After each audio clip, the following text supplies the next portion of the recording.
এবার আবার ঈদে ময়ূরাক্ষী। আমি বলছি না, আমি নিজে ময়ূরাক্ষী ফিল করছি, অনেক দিন ধরে ময়ূরাক্ষী অন করছি and I am so happy যে এমন একটা ক্যারেক্টার আমি আমাকে দেখতে পাচ্ছি এবং অডিয়েন্স অবশ্যই রিলেট করতে পারবে। সোফার সবাই খুব অ্যাপ্রিসিয়েট করছে, আই এম হ্যাপি। আমরা জানি শাকিব খানের সাথে আপনার অনেক কাজ হয়েছে, শাকিবের তুফান সিনেমা আসছে, ওই সিনেমা নিয়ে আলোচনা হচ্ছে, আপনার নিয়েও আলোচনা হচ্ছে। এই যে মানে কম্পিটিশনের জায়গাটা আসলে কেমন হবে বলে মনে করছেন? খুব ভালো, আমি তো পজিটিভ কম্পিটিশনে বিলিভ করি, সো দ্যাট আমরা আমাদেরকে আরো বেটার জায়গায় নিয়ে যেতে পারবো। একটা কম্পিটিশন থাকা ভালো, but in a healthy way, আমি বিশ্বাস করি সেটা। আর ঈদ একটা বড় উৎসব, আমি মনে করি একটা দুটো ছবি দিয়ে ঈদ উৎসব উদযাপন করাটাও কেমন একটু মরা মরা লাগবে। যেহেতু আমাদের হলের স্বল্পতা আছে, সেটার জন্য আমরা আসলে এটা নিয়ে কনসার্ন থাকি যে কটা ছবি আসছে, হল পাবো কিনা। বাট হল যদি বাড়তে থাকে তখন কিন্তু এই কোশ্চেনটাই থাকবে না যে কম্পিটিশন বা কিছু। কম্পিটিশন তো থাকবেই, এবং এক একটা ছবি এক একটা জনরার, এবং অডিয়েন্সের টেস্ট বিভিন্ন রকমের, এক এক সময় এক একটা ছবি এক এক টাইপের ছবি দেখতে পছন্দ করে মানুষ। সেই হিসেবে আমি বলবো যে ইটস গুড।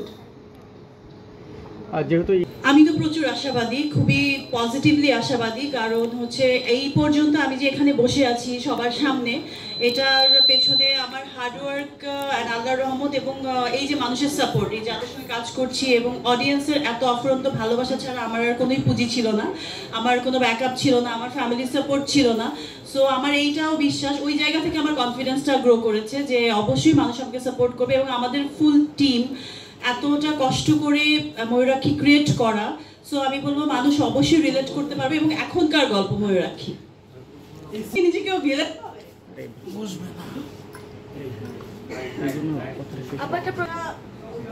জনপ্রিয়তা ভাটা করার বিষয় না, একটা গ্যাপ আসলে নিতে হয় একটা সময় পর, নিজের কিছু ইমপ্রুভমেন্ট দরকার আছে। এবং একই টাইপের ক্যারেক্টার যদি আমি বারবার করে যাই এবং একই স্ক্রিপ্ট আসে, একই গল্প আসে ওই টাইপের, সো আমি আসলে তখন কোয়ান্টিটি প্রেফার করি না, কোয়ালিটি প্রেফার করি, এবং মানুষকে আমি বারবার একইভাবে প্রেজেন্ট হয়ে সামনে আসবো এবং বোর করে ফেলবো এটাতে আমি বিশ্বাসী না।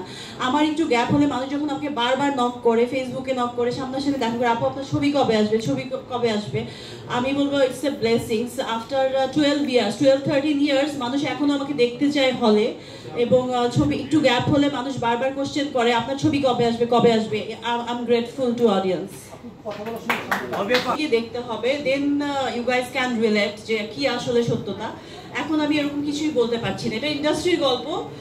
ময়ূরাক্ষী একটা সবার জন্য, সবার একটা গল্প। সো হলে গিয়ে সিনেমাটা দেখে তারপর ডিসাইড করতে হবে। এখন সারপ্রাইজ, সিনেমাতে অনেক কিছু হবে, মামলা হামলা, এটাই তো সিনেমা, বিগ স্ক্রিনার সিনেমা, একটা হিউজ একটা প্ল্যাটফর্ম, এখানে মামলা হামলা কত কিছু হবে। It's good. হয় এটার পেছনে যে মেকআপ গেটআপ নিয়ে টিপটপ হয়ে বসে আছি একেবারে, হ্যাঁ নায়িকার তো কোনো কাজ নেই, শুধু মেকআপ নিয়ে বসে থাকা এবং সুন্দর হয়ে সেজেগুজে থাকা। এটার পেছনে যে কতটা হার্ডওয়ার্ক আছে এবং নিজেকে মেনটেন করে ধরে রাখা এবং এক একটা ক্যারেক্টার থেকে আরেকটা ক্যারেক্টারে শিফট করা, এটা অনেক কষ্টের ব্যাপার, অনেক সাধনার ব্যাপার। আমি বলবো ইন্ডাস্ট্রিতে আমরা সবাই যারা কাজ করি, পেশেন্স হার্ডওয়ার্ক ছাড়া কোনো জায়গা নেই, এখানে কোনো শর্টকাট নাই আসলে।